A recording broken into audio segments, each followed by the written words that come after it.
What would you grade the Escobar trade? And Joe, this part's definitely for you. What can you tell us about the prospects that came back in the trade? Yeah, we kind of glossed over it. To me, that's a easy B plus A minus trade, and it's not necessarily that they got these big time prospects.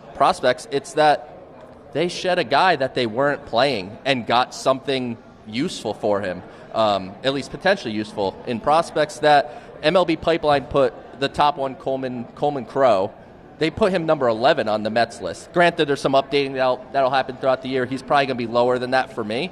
But between that and Landon Marceaux, they got two guys that I comfortably would say would be within the top 25 of the system for a guy that they weren't using. And Crow obviously has been on the IL since the end of April with all I could find is elbow inflammation. Right. So I don't know exactly what's happening. There needs to be like a PSL to Flushing version of the Angels because I'm not getting much help. What would that be called? Yeah, I don't know. But I'm not getting much help finding prospect information from there. But Coleman Crow's a guy that's, if he's healthy, is interesting. His fastball's up to 95. He's not a hard thrower. He sits more 91 to 93 and relies on sink. He's got a plus breaking ball.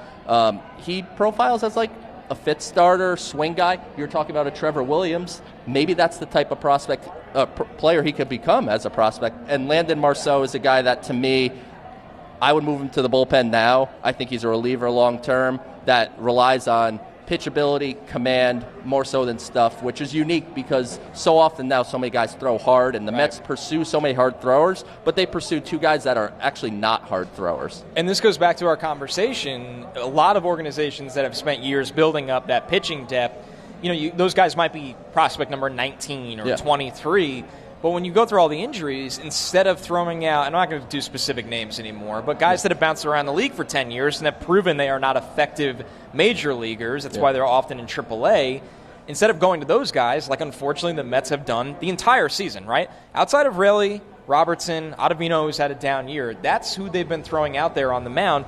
You go to guys like this that were legitimate prospects, have some upside, and if their floor is the same thing, a reliever that bounces around from AAA to the majors, they're under team control as well. These are the kinds of guys, you want the high-end stuff, but you do need volume, and this is a volume trade, and it's a good one.